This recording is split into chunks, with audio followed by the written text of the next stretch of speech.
नमस्कार। आप देख रहे हैं अनुपम न्यूज। आइए रुक करते हैं खबर की ओर। खबर जनपद मिर्जापुर से है।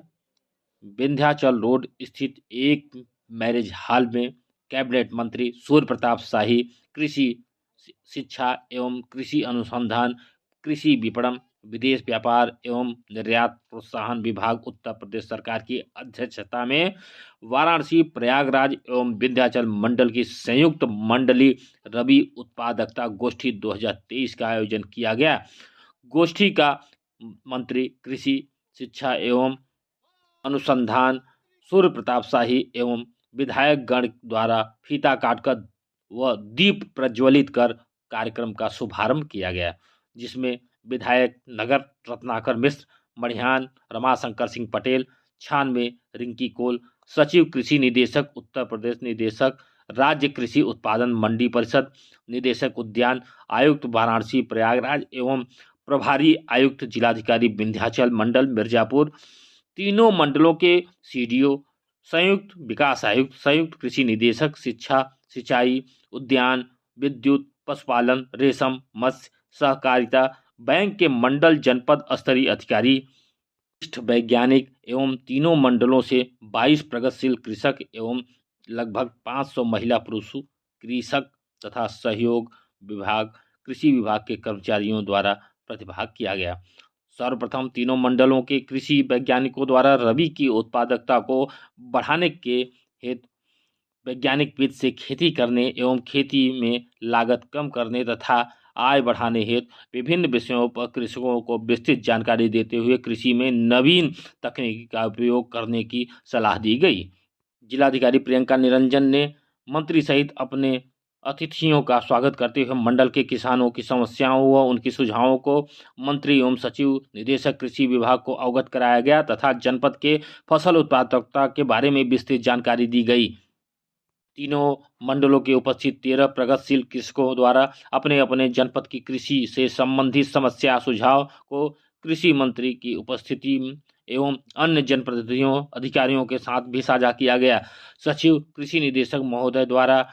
गोष्ठी में कृषकों द्वारा उठाई गई समस्याओं को निराकरण के संदर्भ में बताया गया कि प्रधानमंत्री द्वारा एक पोर्टल का शुभारंभ किया गया है, जिस पर कृषकों को कृषि से संबंधित विभिन्न योजनाओं गतिविधियों की जानकारी मिलती रहेगी तथा जिसके माध्यम से कृषकों द्वारा अपनी समस्याओं सुझावों को भी पोर्टल पर अपलोड किया जा सकता है तथा कृषि के अतिरिक्त मत्स्य पालन, पशुपालन, डेयरी,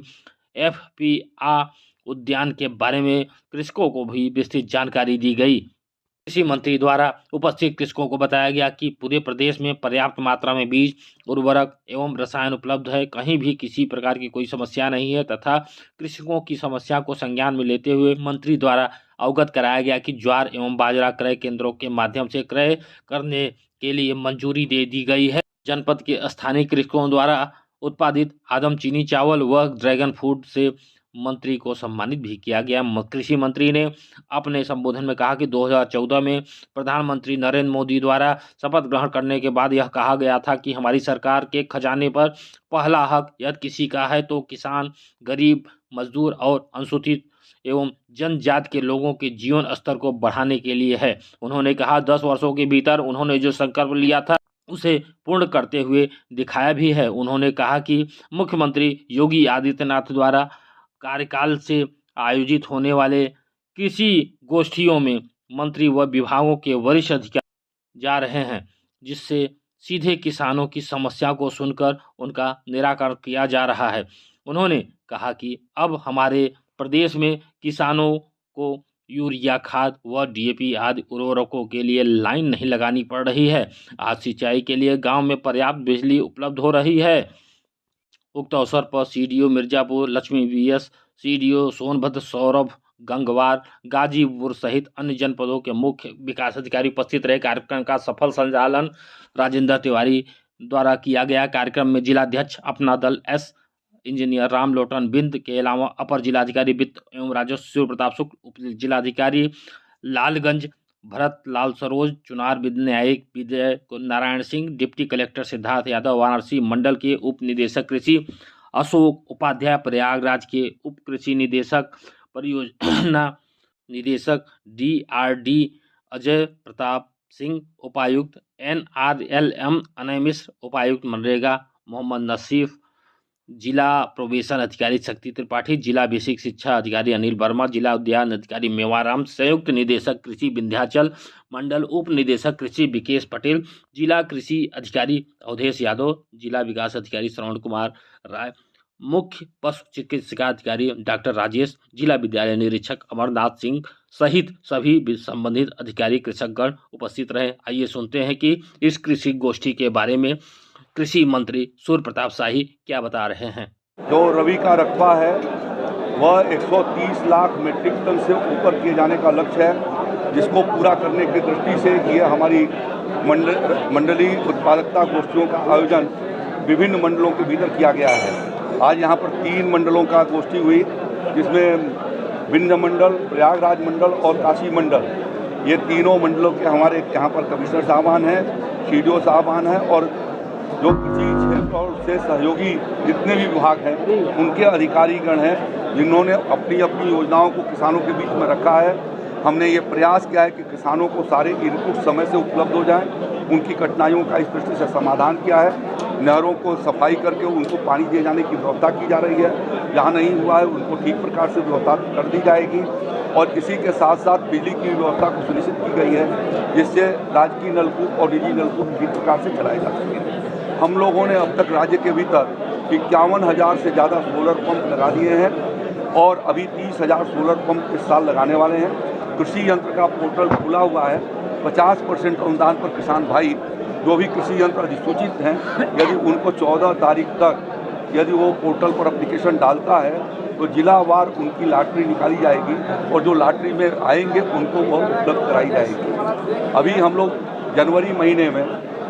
डिजिटल क्रॉप सर्वे रबी का पूरे 75 जनपदों में कराएंगे, जिसके माध्यम से प्लाट टू प्लाट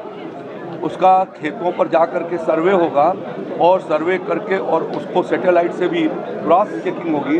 और इस तरीके से सटीक जानकारी हमको प्राप्त हो पाएगी कि राज्य के भीतर कितना एरिया में कौन सी फसल लगाई गई है और यदि कहीं आपदा आती है तो उससे प्रभावित होने वाला क्षेत्र कितना है। इन सब चीज़ों की जानकारी जो है एक क्रॉप में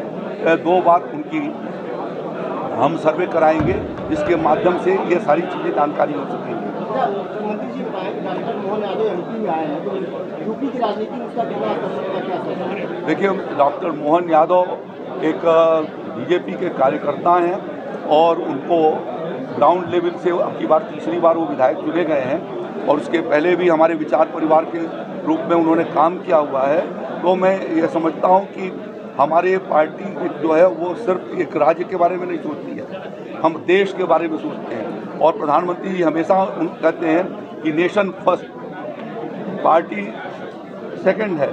फैमिली थर्ड है, लेकिन नेशन फर्स्ट। तो नेशन फर्स्ट को देखते हुए जो आवश्यकता होती है, भारतीय जनता पार्टी एक लोकतांत्रिक पार्टी है, एक परिवार की पार्टी नहीं है कि उसी परिवार का आदमी हो, समाज के सभी लोगों का प्रतिनिधित्व करते हुए नेतृत्व देने वाली पार्टी भारतीय जनता पार्टी है और उस प्रकार से जैसी आवश्यकता होती है वैसा हमारी पार्टी निर्णय करती है। उत्तर प्रदेश में क्या फर्क पड़ेगा? यादव OBC समाज को जोड़ने से यादव समाज को क्या उत्तर प्रदेश की देखिए, में भी फर्क पड़ेगा? मैं तो ये भारत समाज समझता हूँ, भारतीय समाज है। मीडिया का नज़रिया है कि ये यादव है तो ये मुस्लिम है तो ये कुर्मी है तो ये फला है। मैं मीडिया से प्रार्थना करना चाहता हूँ कि हमारा एक देश और एक जन, इस भाव से आप सोचिए और एक कार्यकर्ता के नाते हर कार्यकर्ता के अच्छे काम का परिणाम हर राज्य के ऊपर प्रभाव पड़ता है, तो उनका भी प्रभाव पड़ेगा और दूसरे राज्यों के जो छत्तीसगढ़ के साहब हैं उनका भी परिणाम पड़ेगा।